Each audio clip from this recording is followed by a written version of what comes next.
Kiran Shetty, though she's from Melbourne University alumni, and back again, she has been working with Symbiosis Arts and Commerce College as a professor here, and she's been training enormous people, enormous teachers, and somehow with I am lucky, or these two groups, we are very lucky to catch her today in spite of her busy schedule.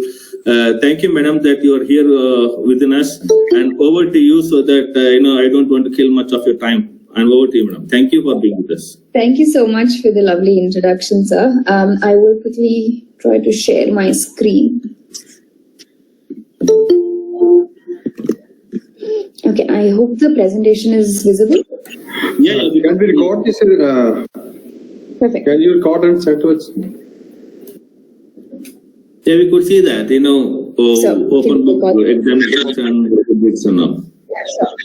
Okay, great. So thank you, and a very good afternoon to each one of you.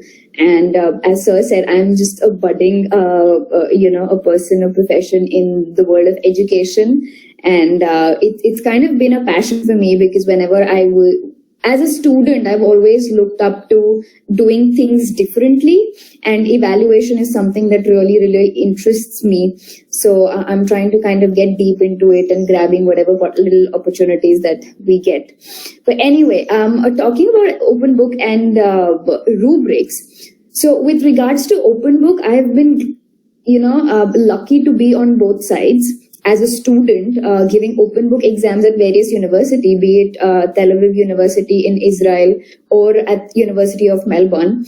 And rubrics I have constructed for my students here or for a couple of teachers in our college. So, of course, I mean, you guys are way more experienced than me. But whatever little information and experience I could share, I would be happy to do that. And whatever material I've picked up is from a few research papers that I have, gone through over a period of time. So let's look at the agenda for today.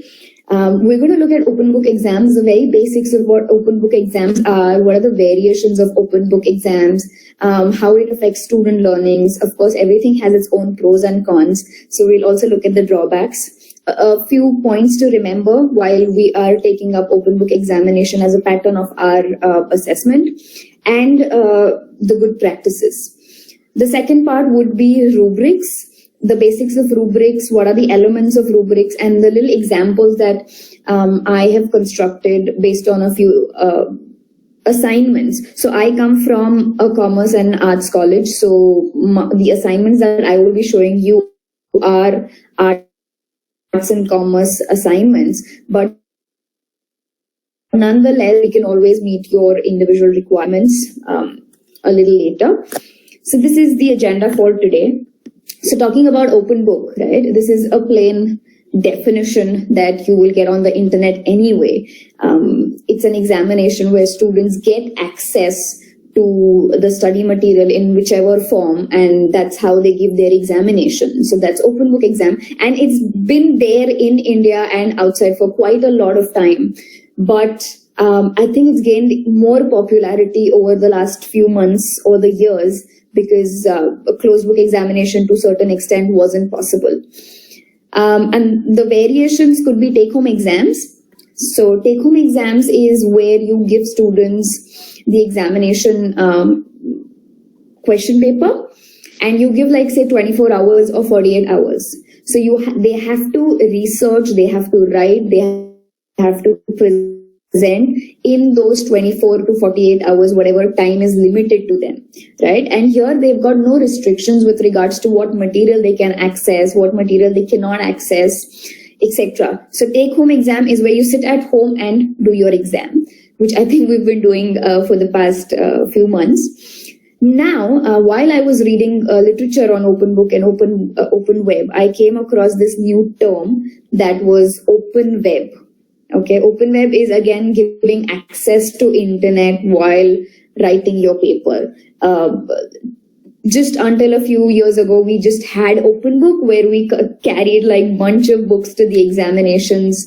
But now it's become open web because everyone has access to their mobile phones. Everyone's got access to their laptops. So your question paper is designed in such a way that, they can get access to everything that's on Google, Third one is cheat sheets, right? So this is something that I had taken up back in 2015 when I was doing a summer school course in Tel Aviv University, and my subject was cyber security. So the exam that was conducted there was, of course, we were given a question paper. It was 3 hours, but we could carry 2 A4 sheet paper with whatever written on it. Okay, so it may not necessarily be big textbooks or, your notes or internet. It could just be as simple as 2 sheets of paper, and you can fill in with whatever information you want. So you only have access to those A4 sheet paper while you are writing your exams. So that's one. Second, I may call it a partial open book exam, but formula sheet is the one I did when I was giving my exams in University of Melbourne, where we were allowed to carry formula sheets, right? It could be 2 to 4 sheets where you write all the possible formula and take to the exam. So this was when, of course, we had physical exams, on-campus exams. So there could be variations of open book exams, not necessarily just textbooks and notes and, reference material, etc. But when talking about open exams, we can have a couple of variations, right? It could be take-home exams, it could be open web, it could be just cheat sheets. You don't want to give access to textbooks? Fair enough. Just take 2 to 4 pages of your cheat sheet, write whatever you want. I wish I could show you mine. I think I specifically bought like 0.3 mm pen to write as tiny as possible to fit in everything. But anyway, right? Even making cheat sheets in itself is developing our concise writing skills, or, writing to the points, because in exams, we're used to writing big, lengthy answers to impress the teachers, to show that, see, we've written so much. But making formula sheets, cheat sheets in itself develops so many skills, right? So many skills. So yeah, that was a little about open book exams and variations. Jumping onto student learnings, right?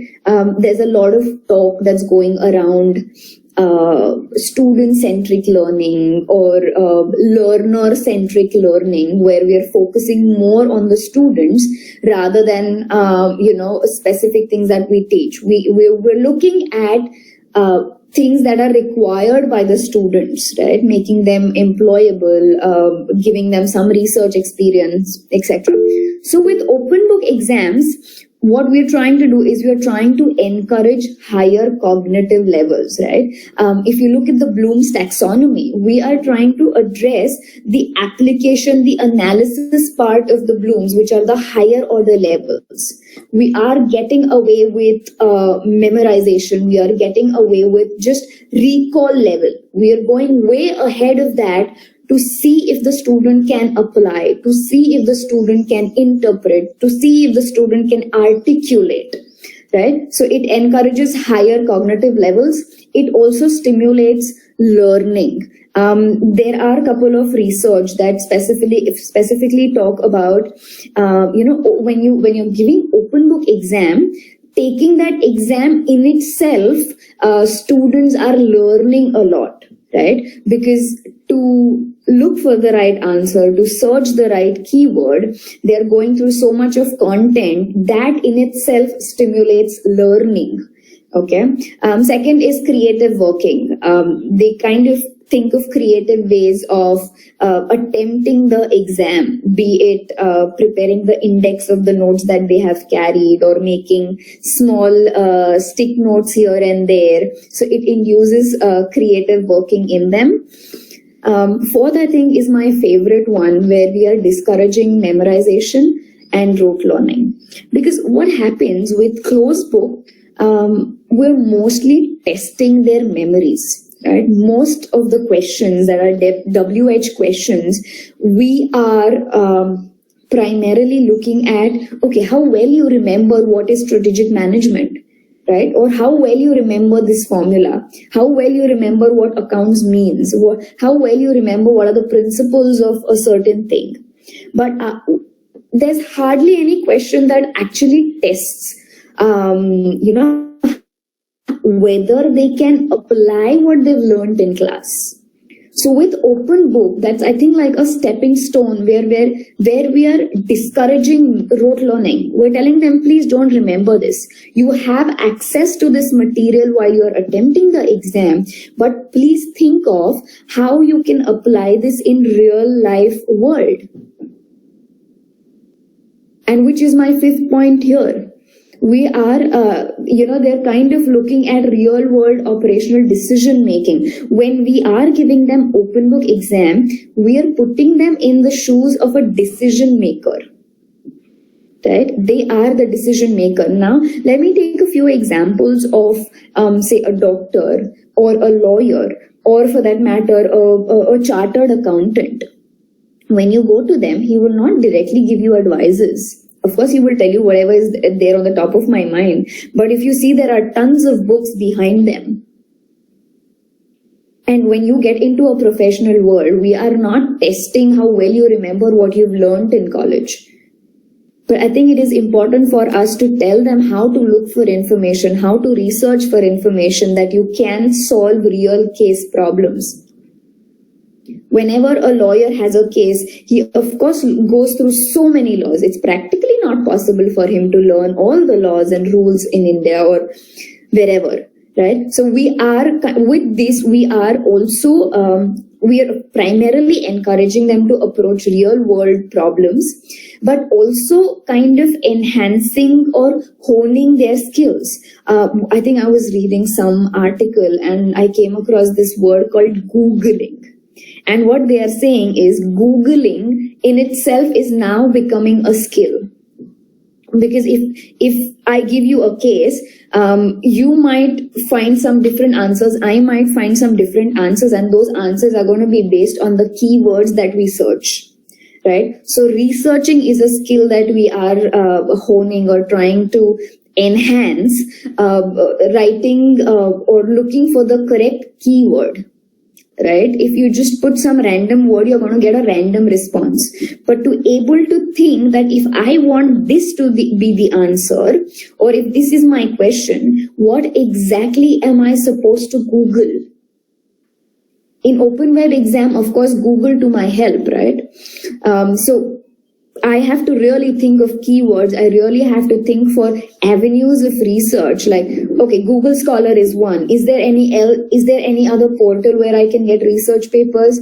Is there any other website where I can get the right kind of information, authentic kind of information? So we are trying to enhance the skills that we may not in the classroom, but to become employable, those are pretty important ones. Right? Everyone is on Google. If I ask you something, you're going to immediately Google. Right? But why can't we tell students that, okay, this may be the right word of Googling, or this is how you think of keywords, this is how you research, this is what you look for while you're reading the research papers, etc. So along with that, yes, we are addressing their issue of facing or tackling real world problems. And talking about decision making, right? It starts from which website to look for answers, or which reference book should I look for answers? How should I answer this problem? What should my analysis be? How should I interpret? Is all part of decision making. And unless you are asking your students to take the right decisions, I don't think they will be able to survive in the real employment or jobs. Second is complements the learner-centric approach. As we said, a lot of, I think the learner-centric or student-centric learning is now becoming a buzzword, especially after NEP and a lot of, when we are adopting Western education, etc. So it does complements the learner-centric approach. So with this, let's move on to the next one, which is the drawbacks. As we said, right, everything has its own pros and cons. Similarly is with the case of, open book exam? It primarily starts with setting the question paper. Because we know they have access to every possible information, right from reference books to Google, right? Even if you don't have reference book, Google will give you anything and everything. So setting question paper in a way that really challenges them is a challenge for us as teachers. And we are so used to setting the WH questions, or we are so used to setting the closed book examination, that when we transition from closed book to open book, setting the question paper, yes, is going to be a little challenging. Because we have to think of those Bloom's taxonomy verbs where we're asking them to interpret, where we're asking them to analyze, where we're asking them to articulate or draw or make or prepare. Right? So setting question paper is going to be the biggest challenge, which I think. Right? When we go on to discussing this, of course, I will hear more challenges from your end. But yes, setting question paper is going to be the first one. Second is going to be additional burden on professors. It is not only about setting question papers, but also about marking the exams. Right? Because we're not going to have a set answer model, which I think we usually have for closed book exams, where we set model answers. So even if different people from different colleges at university level are marking exams, they know if they fall into this criteria or they fall into this model answer, I have to give them full marks or I have to give them marks. But that may not be the case when it comes to open book exams. We should be open to understanding their perception or the intention with which they have read the answers, attempted the answer or the questions. Right? So it kind of becomes a little burdensome on the professors. But when we are thinking of student-centric or learner-centric, I think we'll have to go beyond what we're doing right now and think of opening our arms to OBE. The third one is from the student perspective, right? The first two we spoke about is the burden on the professors. But OBE, of course, is student-centric, but it puts a little stress on the students because they obviously going to perceive OBE as something which is very difficult. Because just like normal humans, we're going to think, right, if we're going to get something on the plate, it's going to be challenging. It's going to be challenging. So our questions are going to be harder. Or they might start thinking whether my teacher will like my answer, with which intention has the teacher set the paper, is she really expecting this answer from us, or are we supposed to write much more than this, which book would she like if we refer to. So there are so many student perception about the OBE that may put them under pressure and might hamper their performance in OBE. Right? Closed book exam will also put the student into pressure, but they kind of have gotten used to that. But when we switch to OBE, it's going to be a little difficult to begin with. But I think once they get hang on it, it'll not be a problem. But anyway, when it comes to drawbacks, it's not something that we cannot address them. We definitely can address them, but taking that first step is going to be like a huge step and a challenging one. But once you're there, I don't think there's any looking back towards closed book exams. Okay, moving to the next one, which is things that we need to keep in mind while we're setting OBE. Right? The first and foremost thing is, of course, the question paper. The question paper should be challenging enough for them to just not copy paste what's available on the internet. Right? We'll of course go and look at the good practices of OBE or examples of OBE, but we have to work towards making the paper challenging while keeping in mind the Bloom's taxonomy. right? So we'll have to make questions where we're asking them to apply, where they're asking them to analytically think, critically evaluate, so on and so forth. So apart from that, preparation of question paper, there are a few things that we need to keep in mind. First thing is to making the corresponding learning outcomes known to them, right? Unless they know what is the intention of OBE, what is expected of us, why are we even taking up OBE? It is very important for us to communicate, okay, this is what I really expect the outcome to be after you have given your open book exam. Whether it is developing research skills, whether it is developing analytical skills, whether it is able to, polish our hard skills of, content specific skills. So it's very important for them to say, okay, look, this is your OBE exam and I expect these outcomes after you've attempted this. So I think it will also make their task easy and concentrate on, okay, the outcomes.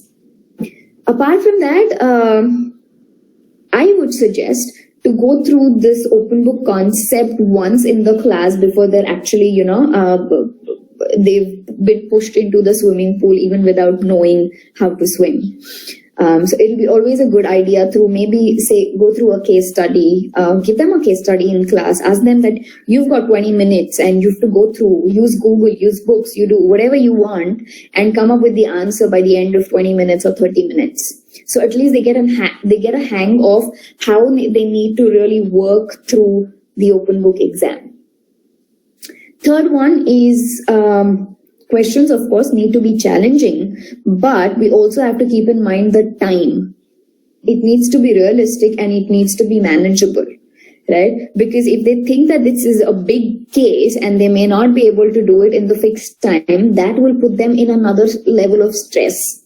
So they might, of course, it'll hamper their performance. So we have to keep in mind that, yes, if this is the case, maybe they will require 1 hour for this case. So you can set up other questions accordingly. Or if you're giving them 3 hours, which I think is the standard time for closed book exams, no idea who's defined 3 hours for, say, 100 marks or 2 hours for 60 marks. Anyway, but when we are setting open book exams, we have to set a realistic and manageable time.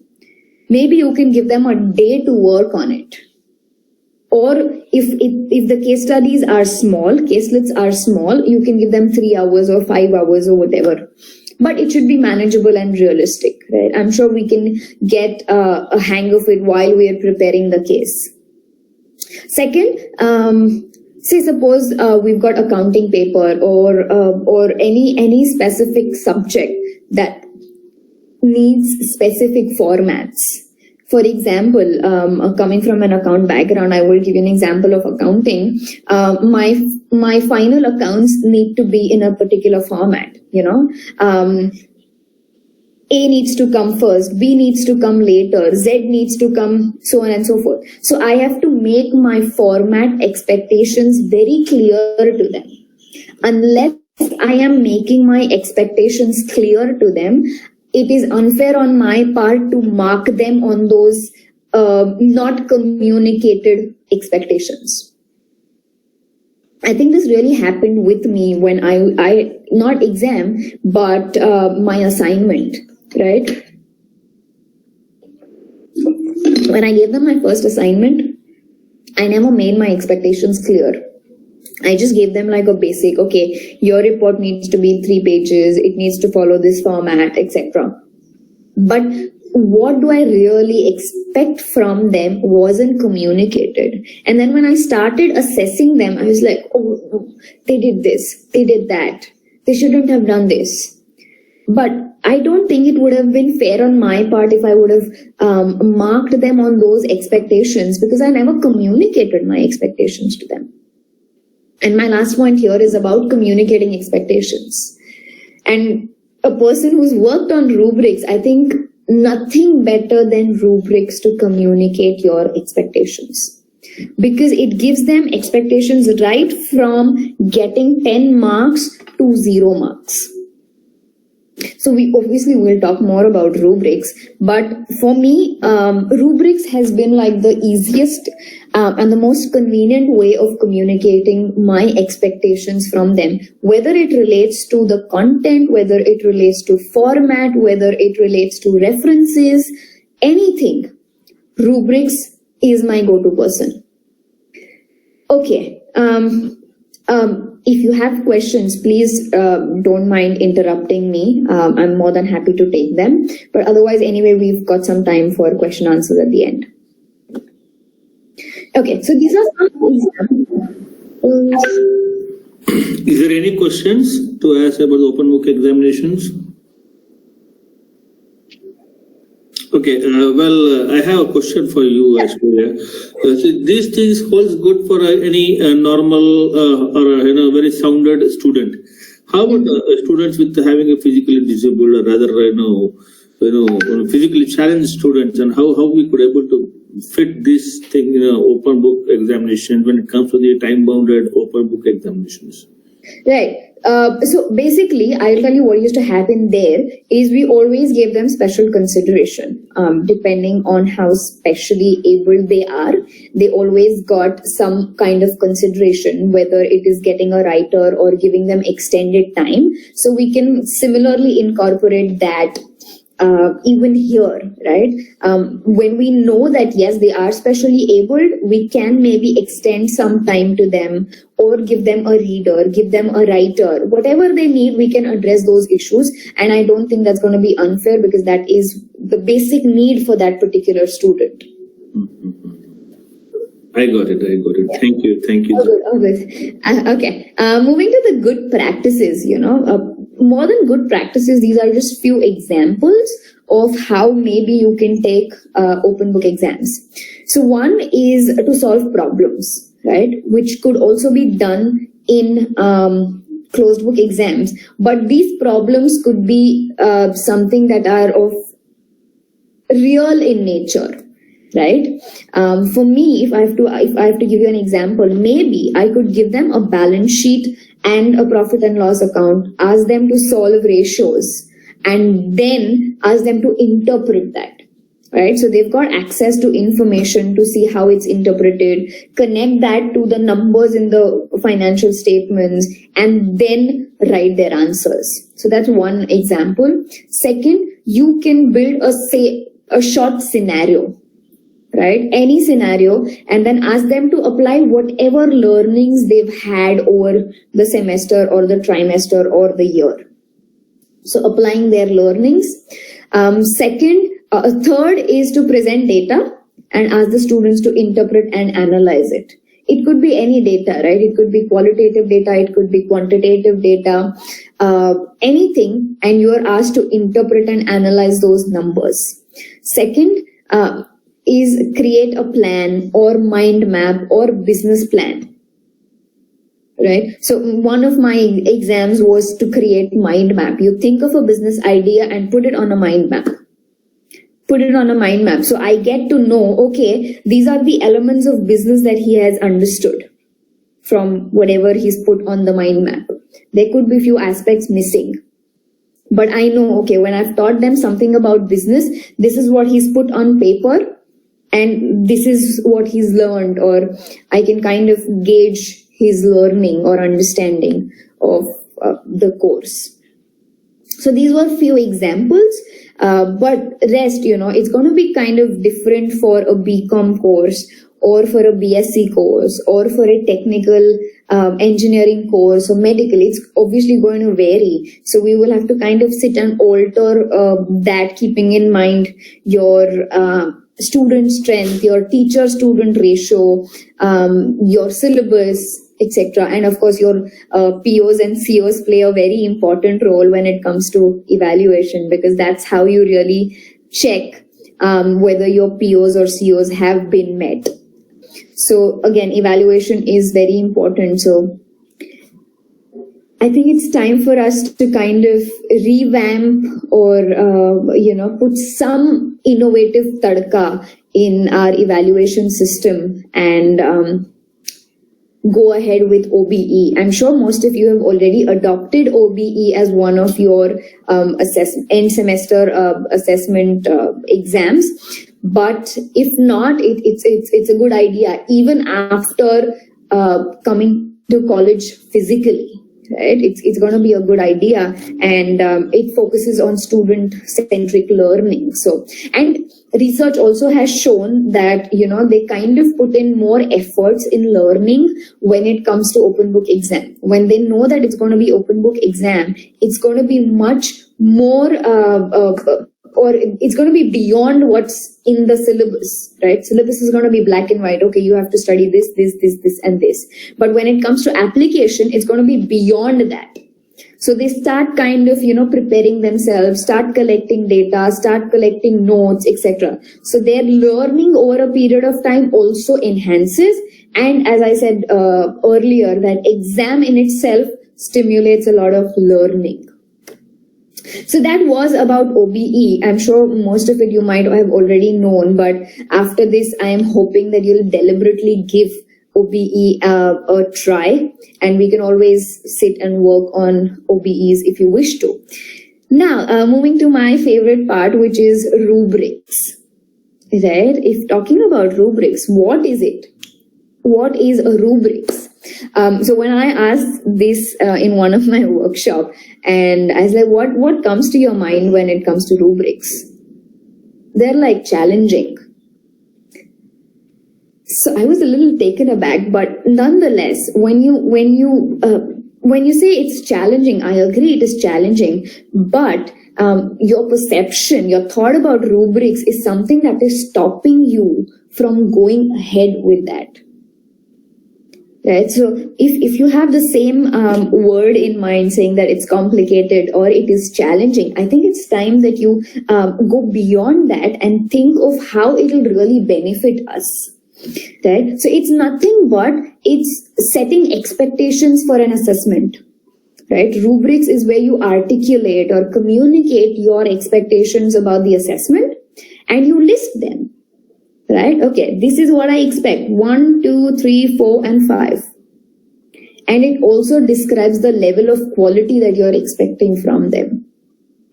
So it's nothing but your expectations put on paper, which is communicated to the students. Right? Rubrics is not something that is kept to ourselves or it's something very confidential. It'll make more sense. It'll, give you more impact when it is communicated to the students, because students know what is expected of them. If I have got a particular assessment, I know I have to do it in such a way that meets the expectation of the lecturer or the professor. So that's rubrics for you in very simple words. Now, why should we take rubrics? Right? What is the purpose? First and foremost, and which we'll keep repeating every now and then, is our expectations become explicit to the students. Right? Because all this while what used to happen is the student used to come up with a doubt for the assessment. And you're like, you have to do this. And not everyone came to you, right? Not everyone came to you. Only the students who were genuinely interested or genuinely had a doubt would come. Then you would tell them, yes, beta, aise karna hai. But with the rubrics, you are making your expectations explicit to them. And it is available to all students, so we are keeping equality in mind. Second is feedback. It's easy for you to give them feedback. Right now, quickly, if I may ask you all a question. How are you assessing the assignments? And has any student come to you asking you why he or she got a particular mark?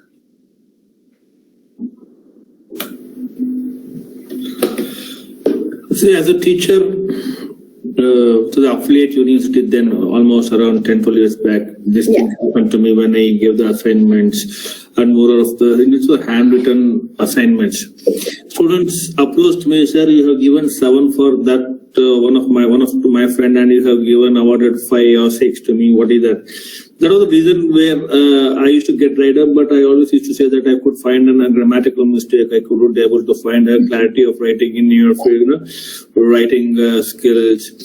These were the very major things, and if anything which is very genuine in matter of, in the subjective matter, that I would have said this, you have, forgotten to write this kind of formula in operations management. Yeah. And it was necessary that you should have been highlighted as a step which you have been failed to do it. But those things are very lesser in number, but giving such kind of an excuses by telling that the handwriting skills or in the scribbly writing or what kind of plagiarism that we used to get, we used to detect the marks, but we don't know who actually plagiarized to what, to whom. So these are the things which I have done it. I probably might be different with other teachers also. True. Right. So of course, as a student, I remember buying those journals and writing, and I have to admit that it wasn't any great. It was just what, acha tune bhi kiya hai, chalo I do the same thing, right? But with time and with more awareness, I think we're going to have more and more students, especially when we are looking at the governance or transparency part of it in under NAC or your AAA processes. Students are going to be more and more curious about asking, why have I got this mark, or on what basis have you marked this? So it becomes easy on our part.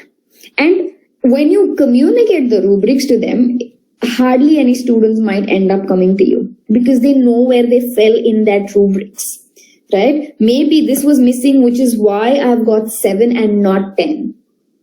Right? That's they get automatic feedback. But even if some students approach, you can always go back, explain the rubrics to them, tell them if you needed 10 marks, this is what I expected, this is what you were supposed to do, and this particular thing is missing. Right? So it's easy for you to give them feedback. And if you think that you have to keep on ticking rubrics for every assignment, that may not be the case, right? You have the rubrics in front of you and you know what mark you have given. You can always go back and check. It's not that you need to have a rubric sheet for every assignment. So that's practically not possible when you're having like 800 and 900 assignments to mark. But anyway, moving to the next purpose, which is defining the performance level and attainment criteria. We'll talk about the criteria a little later, but it defines the performance levels, right? Also, it gives a clear idea to the students. Okay, if I need to get 10 marks, I have to look at only these points, as in the teacher needs this, and this. I will get my 10 marks. Right? Instead of thinking, kya kiya to mujhe full marks milega. We are telling them upfront, bete ye kiya to full marks. Right? So it defines the performance level for them. Second, curriculum alignment means it aligns with your COs, POs. It's easy for you to evaluate whether, we've met our COs, POs, etc. Because criteria is what we're going to define, and criteria might be somewhat linked to your program outcomes or course outcomes, etc. And it's kind of a self-assessment for the students as well, right? They don't even need to come to you. Okay, maybe I've got less marks because aise nahi kiya hai, but also they get to know what is the further scope for improvement for them. Now I have got 9 marks.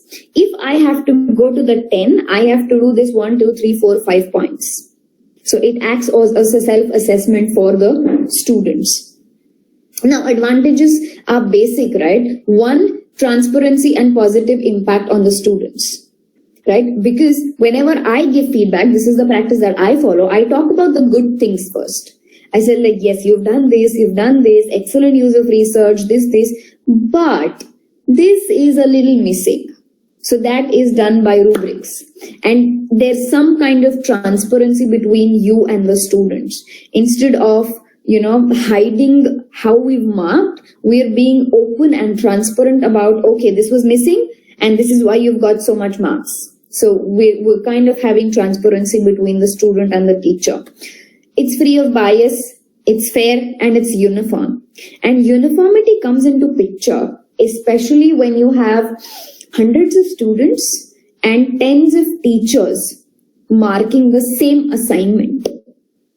Right? If there are 10 teachers teaching a couple of divisions and the assignment is the same for all of them, rubrics is something that will come to your rescue, because each teacher knows how many marks to give what kind of answers, right? Like we had model answers for our closed book exams, we have rubrics for assessment to tell them that this is the way you're going to mark your assessment, and it's going to be uniform over all the 800, 900 kids.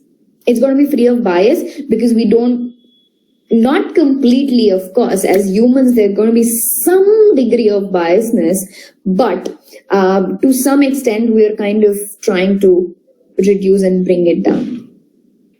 Second, why I specifically mentioned this is most of colleges have different kind of workshop, whether it is creative writing workshops or anything, right? Depending on the background that you come from, you do organize events and workshops, and it could be a focused workshop. Why, I will tell you. Now, when you are marking rubrics, you are going to mark them on the criteria, right? You're going to set a criteria for them, and that criteria could be grammar, that could be writing, that could be referencing. If it is an oral presentation, it could be oral communication, it could be public speaking. These are all criteria that might be a part of your rubrics. So at the end of the year, when you know that 75% of my students haven't really done well in, say, oral communication, maybe if I keep a workshop or an event or a course on public speaking, it will enhance their oral communication. Right? So it helps us plan our future assessments, future workshop, future events better when we have everything in paper, right? When we have everything in paper.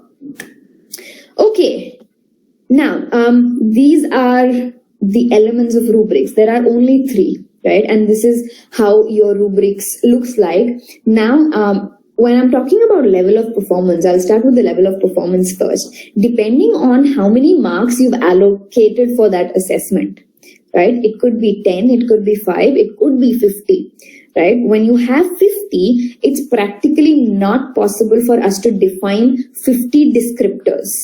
So we will have to come to the range, right? We will have to come down and boil down to the range. And it could be grade-wise, or if you just have, say, 5 to 10 marks, you can always define the descriptors based on the marks. So level of performance obviously tells you where or which category you fall into.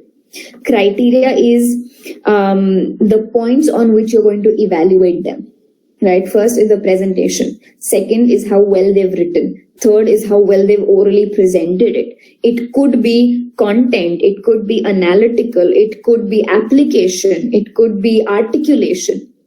And all of these are a part of your Bloom's taxonomy.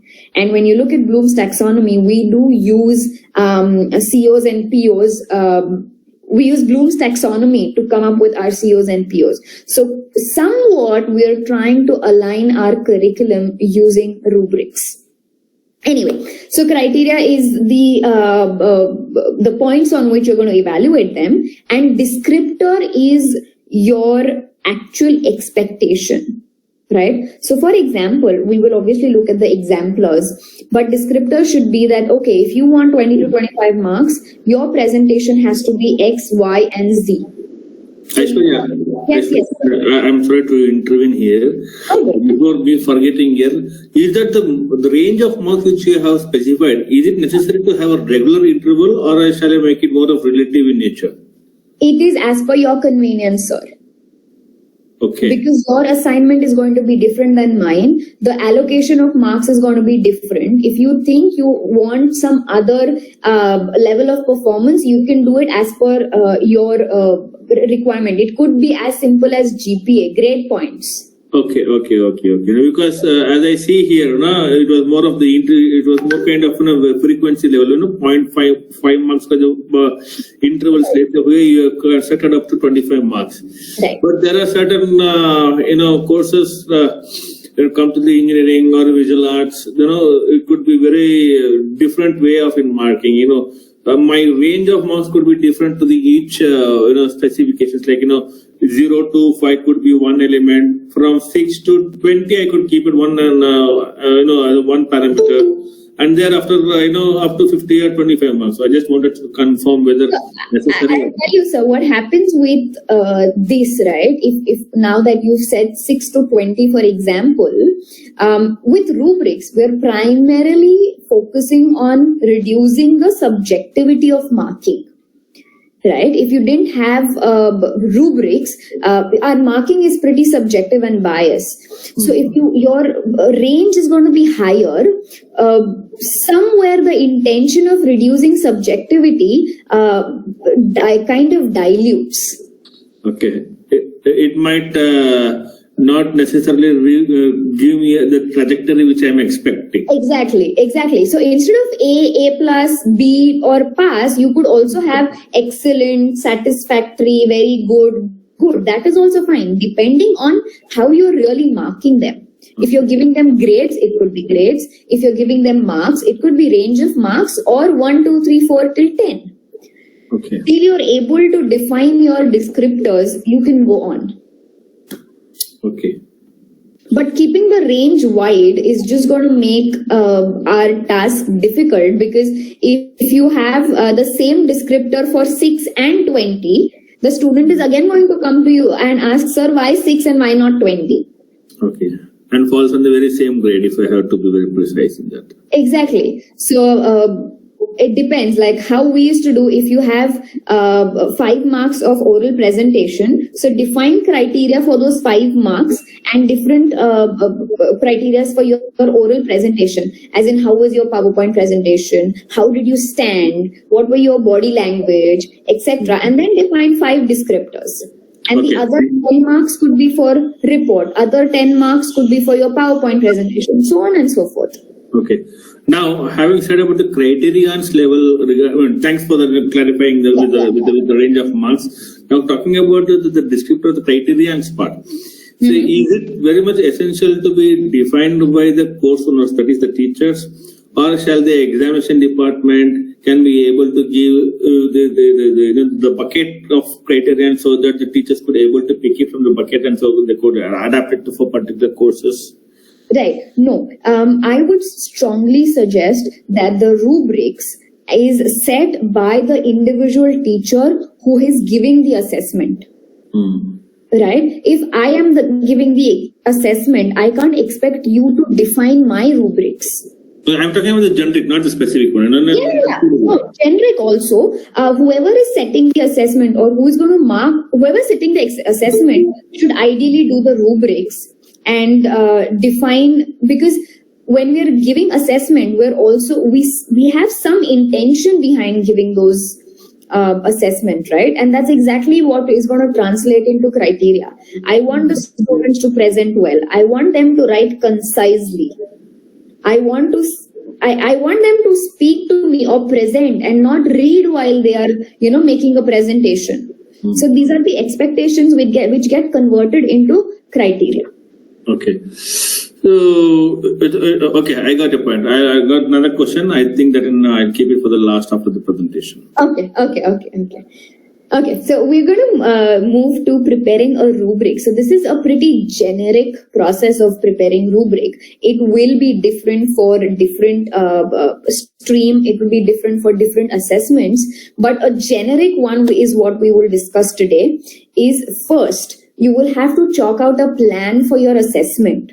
I want my assessment to be like this, and this is what I expect the students to gain from that assessment. And what I expect the students to gain is going to become my criteria. The second step is defining criteria.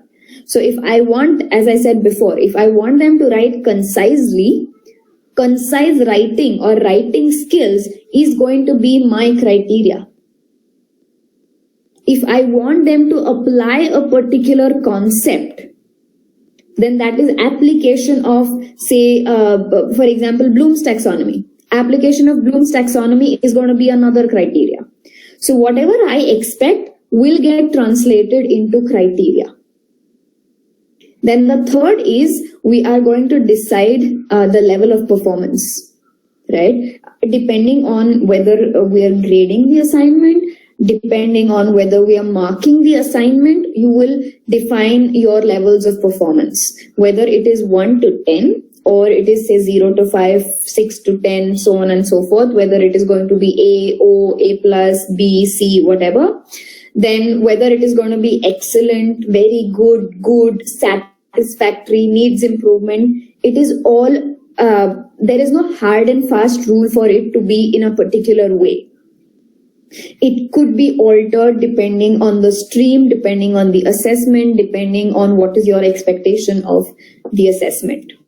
And then last, see, all of this, whatever we discussed, is pretty simple. There is like, it's legit a few minutes. But the time consuming and the challenging part is the fourth step, where we are designing the descriptors. Right? Now, I will not talk much about the descriptors. I will give you examples, and then we will discuss a little more about the descriptors. Now, this was an assignment for econometrics, one of the subjects that a teacher was teaching. And it was basically, I think, most probably WH questions, right? Find the mean, write a note, etc., right? Depending on that, now this is the sample rubrics that we've made. This is not the polished one. This is absolutely not the polished one, but it is what just came to our mind then. Now, the first criteria was presentation, right? They had to type and send. They had to write and send, not type. So it was very important for them, the handwriting to be legible. Right? So the first descriptor under the highest level of performance was your handwriting needs to be legible. Your diagrams need to be extremely neat, crisp, and clear. And you need to follow all the instructions. So that was 2025. Now, for example, if I have to give a student 20 and if I have to give a student 24, I will see if he's met all the criterias. Right? If he has a handwriting legible, again, a little bit of biasness and subjectivity here. Legible handwriting, does his diagram, are his diagrams neat and clear? And has he followed all the 10 instructions that were given to him? In that case, you will get 24 or 25. If you're missing a little out of this, then you come down to say 21 or 20 or 22. So that's how we're kind of trying to reduce the subjectivity in marking.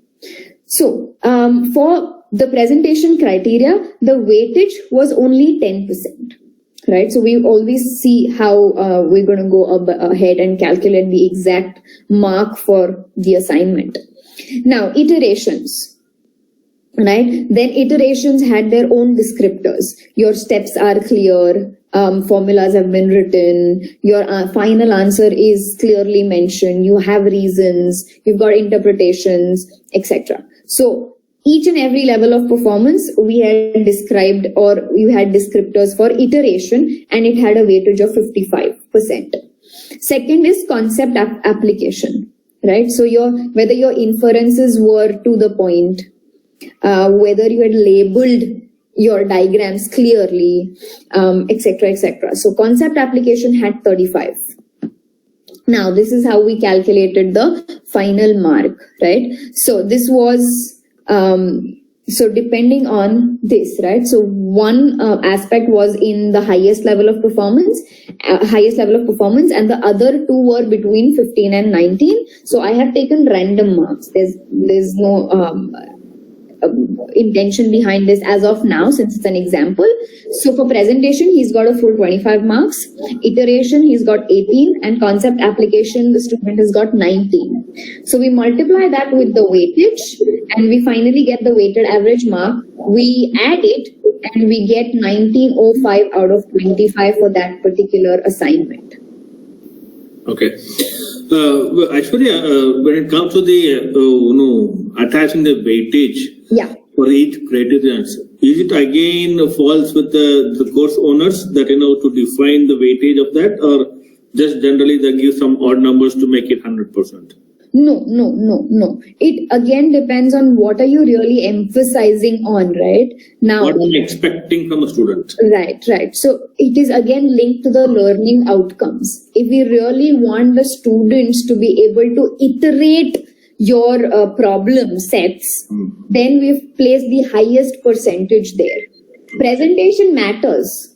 It of course matters, but it may not matter as much as iteration and concept application.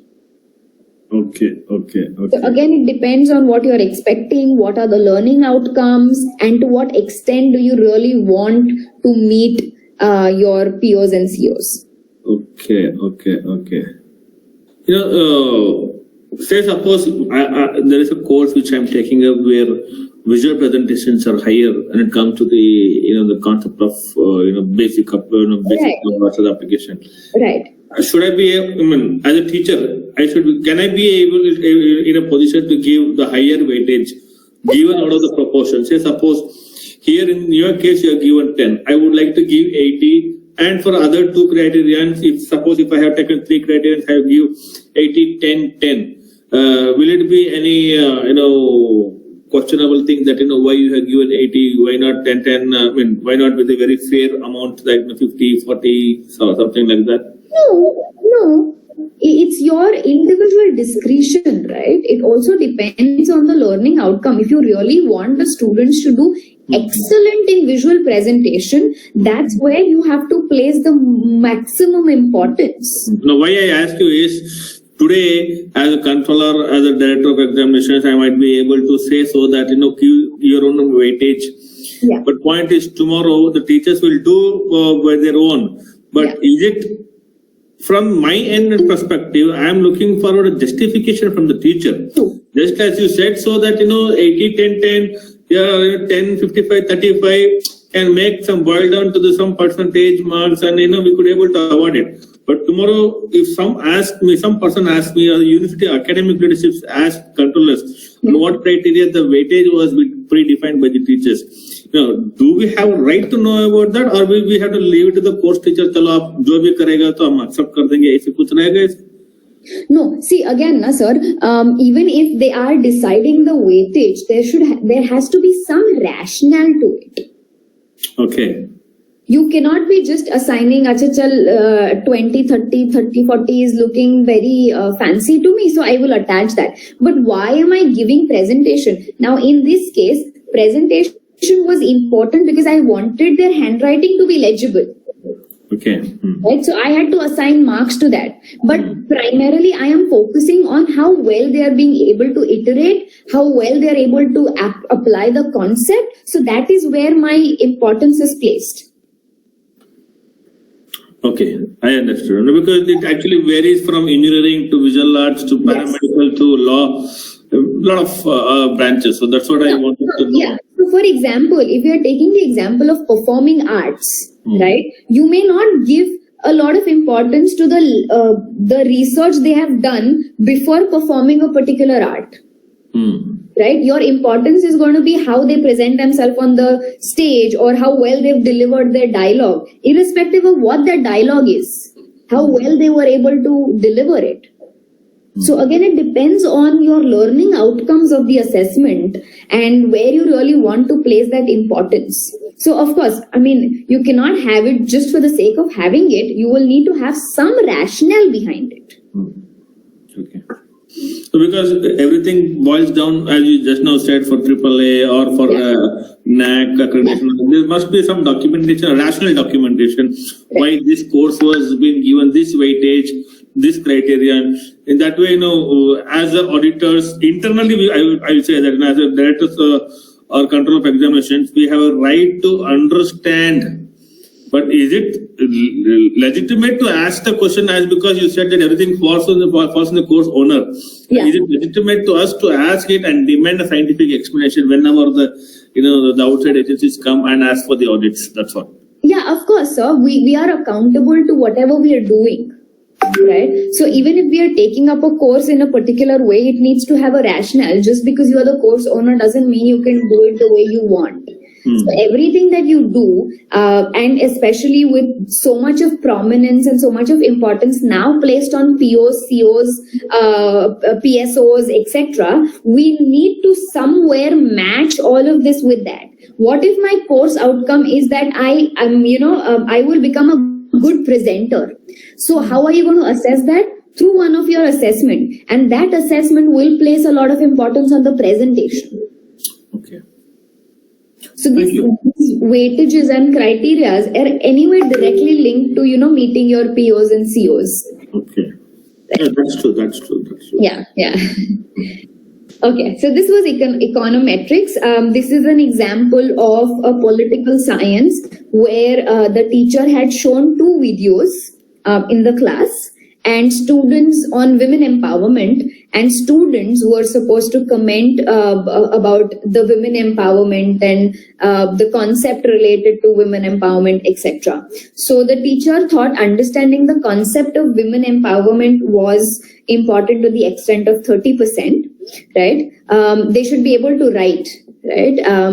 So she's placed quite a good weightage for writing, which was 20%. Since it was collected through, say, Google form or forms in Teams, they had to write it concisely. They couldn't go on writing a story. So concise and crisp writing was the most important part.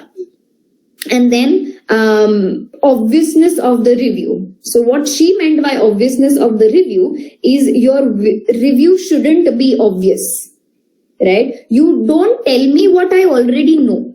You don't tell me what you've already watched in the video, because what we watched in the video, we all know, I know. So what is that you are telling me which is beyond the video? So that is obviousness of the review. So of course, being able to articulate and being able to apply your own out of the box thinking was very, very important, which is why the weightage here is again 50 for that particular criteria.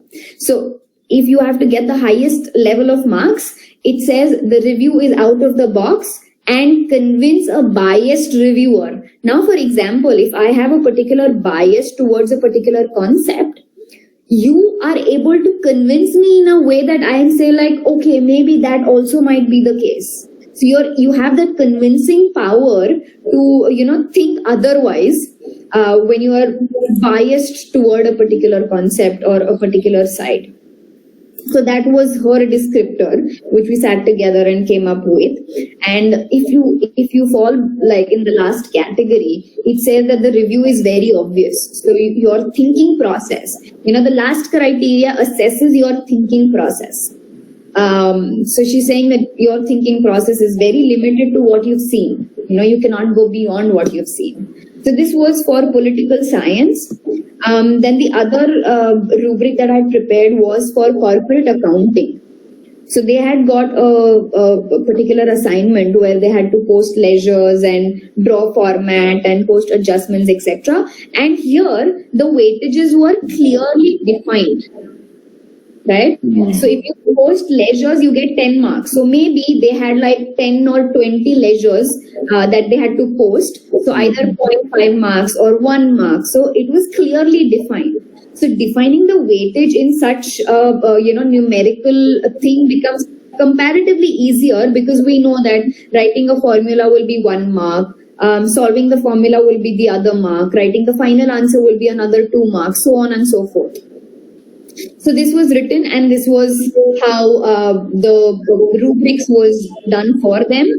One started with posting the ledger. The mark allocated were 10. So in this, if you had to completely achieve a full mark, it would be all postings have been made with the correct numbers. See, again, if you're looking at level of performance, here we're only looking at the level of achievement. We've not allocated specific marks.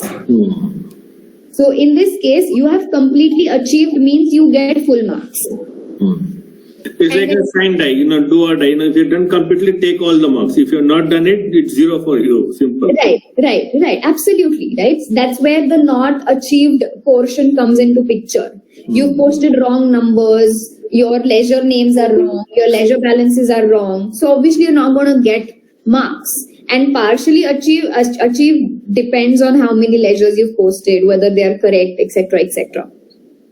So this was the sample rubric for accounting. But again, I'd just like to reiterate again that if you're from engineering, your rubrics might look different. If you're from medical, your rubric will look different. Performing art will be completely different. So this was for, whatever rubrics that I have made over a period of time, I just took them as an example. But I'm happy to sit with you to come up with your own rubrics if you wish to.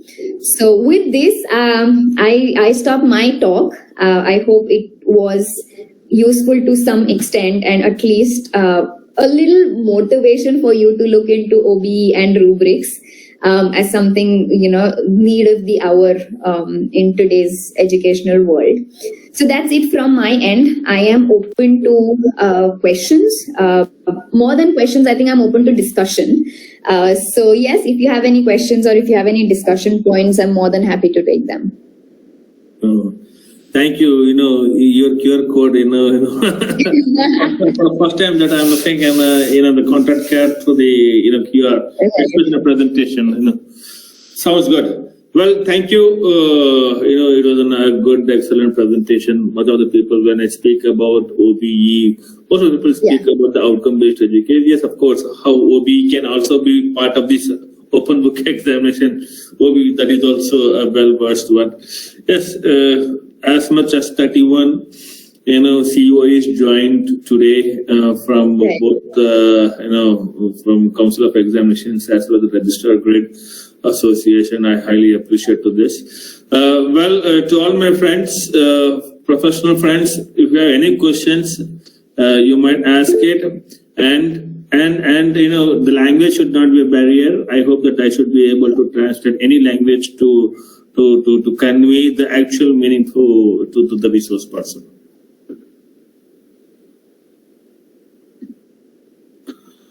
So there are two things when it comes to the silence. One, everything understood, or everything above our head. Okay, I think we've got some on chat. So Sharman sir is asking, could you please share the PPTs on COE group? Yes, sir. I will share all the research papers that I've gone through and the presentation. And he's also asking me to describe my experience with OBE. Okay, as I said, whatever drawbacks that I have mentioned, I've been on both the sides, from the teacher and the student. So as a student, I have rightly mentioned that yes, you go through another level of stress when it comes to OBE, because you have no idea where the questions are going to come from, whether you have enough resources to answer those questions. So I think we kind of have to sit and really define what might be in the OBE, or conduct it differently, say give them one whole day to work on it, or define that yes, the questions might be like this, so you will need these resources. So that was from the student perspective. From the professor perspective, it's a big challenge to start set the question paper, because as I mentioned that Google has everything, right? So as a teacher, we cannot really sit and Google case studies, because Google will have answers to them. Very true. Right? So I think it is very important for us to sit and brainstorm. So more the people sitting for this brainstorming session, the best case we will get. So as I think, sir, you mentioned that we should have a repository of these cases, which I think is a brilliant idea, because we'll have more people putting their views and their opinions and their ideas. So it will be a good idea to have a repository of cases. Maybe we can, pick up news articles, combine it with your own experience, combine it with some theory, and then put it for the class. So what I usually do is, I also come from a business background. So I've been working with in my family business for the past 10 years. So I kind of merge my business experiences while I am talking to the students, and the same I'm going to do with my exam. I will pull out problems that I am facing in my business and give it as, say, a case study for the examination or something like that. So you can always talk to a lot of people into business or whatever that relates to your subject, right? So ask their problems, ask if they'd like solutions on this, give it to your students. And that's how, to some extent, I think we'll be able to bridge the gap which is between education and industry. So yeah, I've been on both the sides, so it's a bittersweet experience, but it's a quite challenge, when you be an entrepreneur and at the same time you be a teacher and you be a student again, there are kind of conflict things, but that's a way that we have to take it further, and I hope that it can be justified. Thank you. And is there any other question? Because of the paucity of the time for much of the controllers, because the exams have been already scheduled. I know. And I am getting very personal, WhatsApp telling that, we will like to give the questions after, by sharing the email ID by end of the day, so that we could be able to ask the question. But at this point of time, any one question I could be able to take it forward. Okay, if that is the case, I'll consider everything in the sets of questions through email only. Now I request Dr. Jayesh Joglekar to give the word of thanks. Thank you very much, Aishwarya, actually, for your very dynamic type of presentation.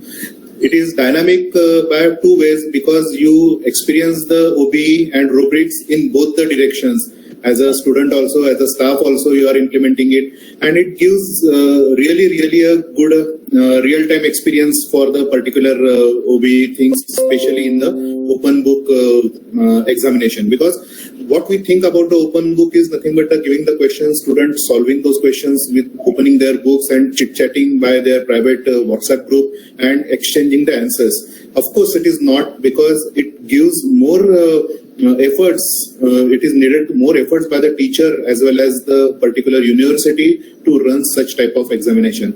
On behalf of COE India, I am very much thankful to you for your very good presentation, and I hope let's symbiosis the efforts for implementing OBE in all universities connected to COE India. Thank you very much. Thank you so much, sir. Thank you for the opportunities, and I'm open to helping anyone who'd like to go ahead with rubrics and open book examination. So let's transform the education in India.